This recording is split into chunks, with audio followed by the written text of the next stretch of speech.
இறையேசுவிலே பிரியமான சகோதர சகோதரிகளே, உங்கள் எல்லோருக்கும் ஆண்டவராகிய இயேசு கிறிஸ்துவின் பெயரால் காலை வணக்கங்கள் மற்றும் வாழ்த்துக்கள். நான் உங்கள் அகஸ்டின் வேதியர். இன்று ஜூன் மாதம் 9ஆம் தேதி 2026ஆம் ஆண்டு.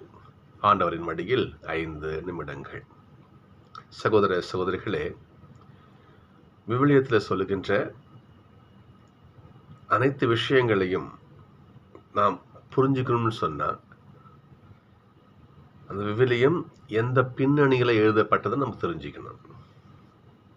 அப்போதான் ஒரு சில விஷயங்கள் நமக்கு தெளிவாக புரியும். அப்படிப்பட்ட பல பகுதிகளிலே இன்றைய நற்செய்தியும் ஒன்று. நற்செய்தியை சொல்கிற பாருங்க பாப்பா. இன்னைக்கு உப்பு சாரமற்று போனால் அது ஒன்றுக்கு உதவாது வெளியிலே கொட்டப்பட்டு மனிதரால் மிதிப்படும்னு சொல்றார்.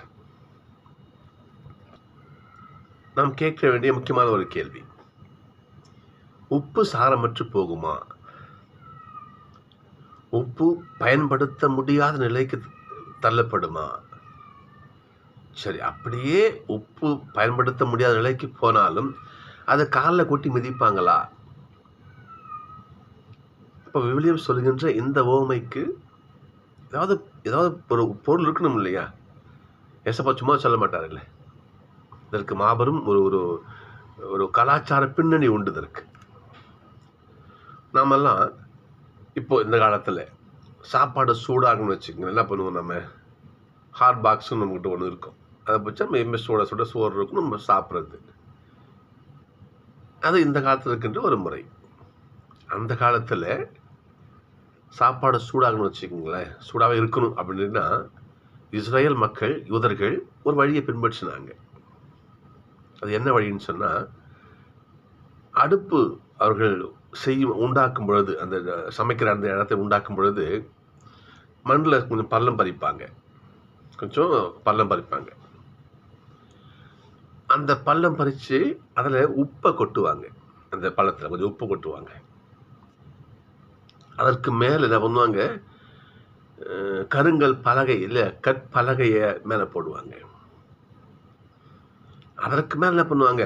அடுப்பை வச்சு, கல் வச்சு அடுப்பு செஞ்சு அதில் சமைப்பாங்க. நல்லா கவனிக்கணும். அப்போது சோறு சமைக்கின்ற பொழுது உண்டாகின அந்த சூடு அந்த கருங்கல் பலகையில் இருக்கும். கல் எவ்வளோ கொதிக்கும் இல்லையோ, கல் சூடாகும். ஆனால் அந்த சூடு பூமிக்கு இறங்காது. ஏன்னா உப்பு அங்கே குறுக்க இருக்கும்.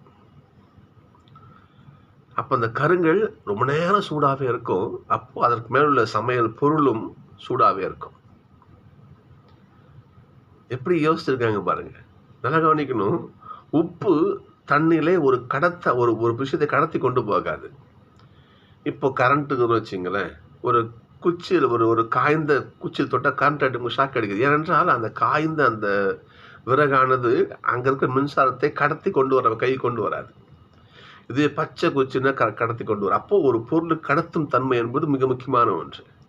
இப்போ உப்பு தங்கிட்டு அந்த கல் இருக்கிற சூடு தன் வழியாக கடந்து பூமிக்கு போக விடாது. இப்போ கல் சூடாகவே இருக்கும். அதனால இருக்கிற பாத்திரமும் சூடாக இருக்கும். கொஞ்ச நாள் ஆகும், அந்த உப்பு என்ன பண்ணுவாங்க? மாற்றுவாங்க.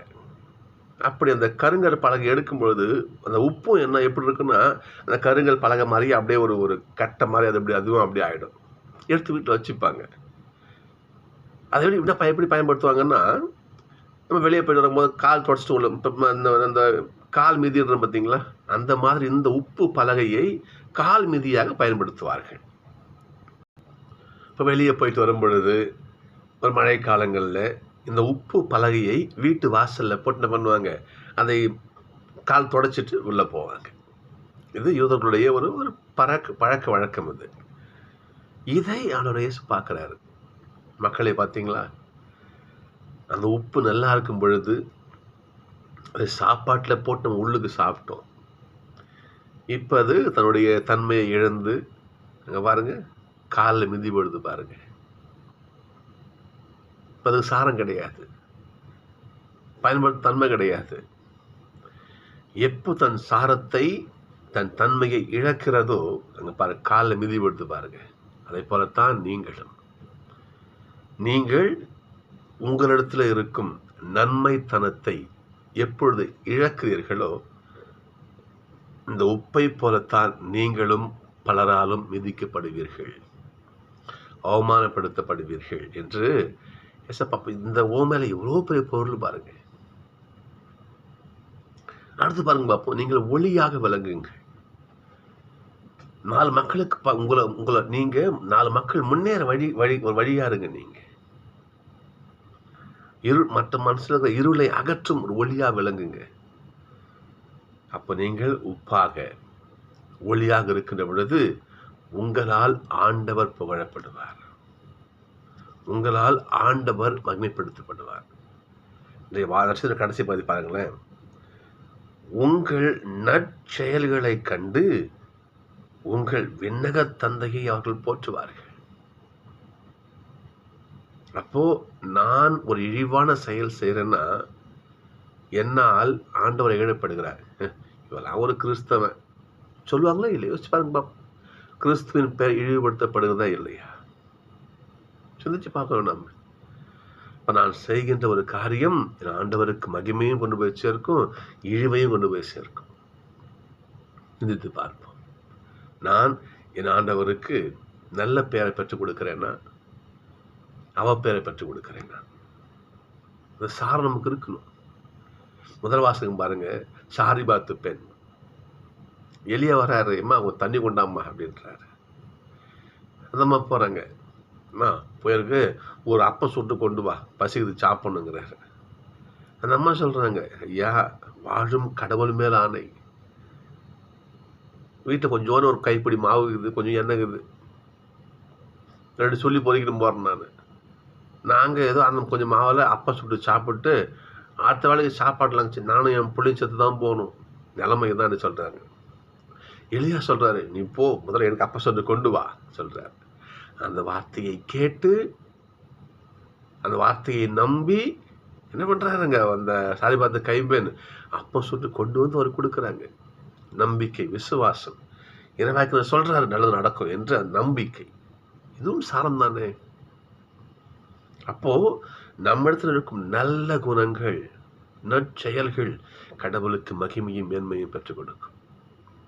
மாறாக நான் செய்யும் சிறு தவறு கூட, இழிவான செயல் கூட ஆண்டவருடைய பெயரை அவசங்க செய்யும். சிந்தித்து பார்ப்போம். ஏன்னா ஆண்டவருக்கு நான் நல்ல பெயரை கொடுக்கிறேன்னா கெட்ட பெயரை கொடுக்கிறேன்னா, அவரை மகிமை செய்யறேன்னா அவரை இழிவுபடுத்த நான் வழியா இருக்கிறேன்னா, சிந்திப்போம். நான் சந்திப்போம்.